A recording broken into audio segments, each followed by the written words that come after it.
Praise the lord. ఈరోజు వాక్య భాగం అపోస్తుల కార్యములు 1వ అధ్యాయము 11వ వచనం. గలిలయ మనుష్యులారా, మీరెందుకు నిలిచి ఆకాశం వైపు చూచుచున్నారు? మీ యొద్ద నుండి పరమునకు చేర్చుకొనబడిన ఈ యేసే ఏ రీతిగా పరమునకు వెళ్ళుట మీరు చూచితిరో ఆ రీతిగానే ఆయన తిరిగి వచ్చునని వారితో చెప్పిరి. ఈరోజు ఈ వాక్య భాగం ద్వారా దేవుడు మనతో మాట్లాడుతూ ఉన్నారు.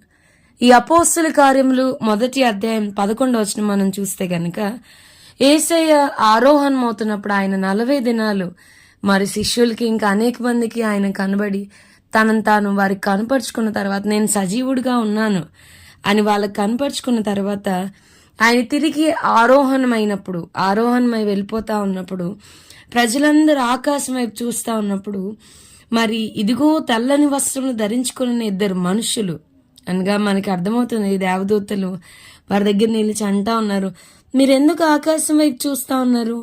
మీ వద్ద నుండి పరమునకు చేర్చుకొనబడిన ఈ యేసే ఎట్లా వెళ్తున్నారో పరలోకానికి, సేమ్ అట్లనే ఆ రీతిగానే ఆయన తిరిగి రావడం మీరు చూస్తారు అని వాళ్ళతో చెప్తా ఉన్నారు కదండి. ప్రకటన గ్రంథంలో కూడా మరి మనం ప్రకటన గ్రంథం చదువుతా ఉంటే ఈ మాటలు వినువాడు దాన్ని చదువువాడు కూడా ధన్యుడు అని వాక్యం చెప్తోంది.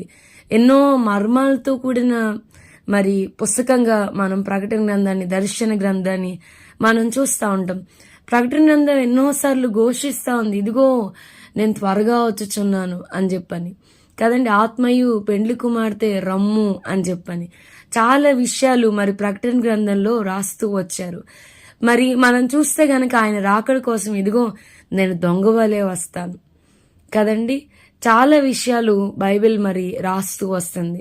యేసయ్య పుడతాడు, ఆయన మనుష్య రూపిగా ఈ లోకానికి వస్తారు, ఆయన ఆశ్చర్యకరుడు, ఆలోచనకర్త, బలవంతులకు దేవుడు అని చెప్పని ఇమ్మానియేల్ అని ఆయనకు పేరు పెడతారని వాక్యం ఏ విధంగా అయితే ప్రవచిస్తూ వచ్చిందో ఆ ప్రవచనాల నెరవేర్పుగా యేసయ్య మరి మొదటి రాకడ అనేది జరుగుతూ వచ్చింది. మరి ఆయన చనిపోయి తిరిగి లేవడం, మనం ఆరాధన చేసే దేవుడు ఒక చచ్చిపోయిన దేవుడు కాదు కదండి. ఓ మరణమా నీ ముళ్ళెక్కడ, నీ మరణపు ముళ్ళును వెరచిన మృత్యుంజయుడిని మనం మన దేవుడిగా కలిగి ఉన్నాం. మరి ఆయన ఎట్లాగైతే ఆరోహణమై వెళ్ళారో సేమ్ అట్లనే తిరిగి వస్తారని బైబిల్లో ఎన్నో వచనాలు చెప్తా ఉన్నాయి. వాక్యం చెప్తుంది, ఆకాశం గతించిపోయినా భూమి గతించిపోయినా నా మాటల్లో సున్నైనా పొల్లైనా తొలగిపోదు, అబద్ధం ఆడడానికి నేను నరుడను కాను అని అంటున్నాడు ఆయన. కాబట్టి బైబిల్ చెప్పేది ఏది కూడా అబద్ధం కాదు అని క్రైస్తవులంగా మనం నమ్ముతాం, కానీ రాకడకు మాత్రం సిద్ధపడం. బైబిల్ ఎన్నోసార్లు క్వాషనింగ్ అస్, ఎన్నోసార్లు వార్నింగ్ లాగా, ఒక హెచ్చరిక లాగా మనకి చెప్తా వస్తుంది. ఆయన రాకడ అతి సమీపంగా ఉంది, ఆయన త్వరగా మరి రానై ఉన్నారు అని వాక్యం పదే పదే చెప్తుంది కదండి.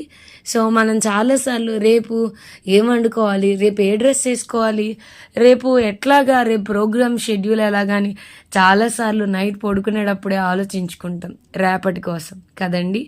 మరి ఎప్పుడు మనం కొనుక్కోబడతామో తెలీదు, ఎప్పుడు మనకి మరి ఆయన రాకడ, ఆయన మధ్యాకాశంలోనికి వస్తారో, ఎప్పుడు బూరం మోగుద్దో మనకి తెలియదు.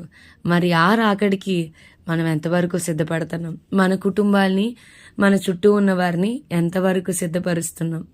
ఎవరినైనా ఎప్పుడైనా బాగున్నారా అని అడుగుతాం, అంతేగాని రాకడకు సిద్ధంగా ఉన్నారా అని అడుగుతామా? అడగలేం కదండి. వాక్యం చెప్తా ఉంది మనం సిద్ధపడాలి, ఇతరులను సిద్ధపరచాలి. బైబిల్లో రాకడకి చెప్పిన ప్రతి సూచన ఆల్మోస్ట్ అన్నీ జరిగిపోయినాయి కదండి, జరుగుతూ ఉన్నాయి.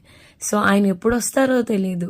ఎప్పుడు మనం పాపముతో, వాక్యం చెప్తాం కదా, మీరు మీ పడకలకి పోనప్పుడు మరి భయముతో మనం పాపాన్ని వదిలిపెట్టి మనం పండుకోవాలి. రేపటికి మన జీవితాన్ని, మన దినాన్ని దేవుని చేతికి అప్పగించాలి కదండి. దిన ముగింపులో ప్రార్థన అనేది చాలా ముఖ్యం. At the end of the day మనం మన జీవితంలో ఆ దినం చేసిందంతా, రేపు దినం చేయబోయేదంతా దేవుని చేతికి అప్పగించుకోవాలి. రాకడకు మనం సిద్ధపడాలి కదండి. బుద్ధి లేని కన్యకల్లాగా మనం ఉండకూడదు, బుద్ధి కలిగిన వారికి లాగా దేవుని చేతికి సమస్తాన్ని అప్పగించుకోవాలి.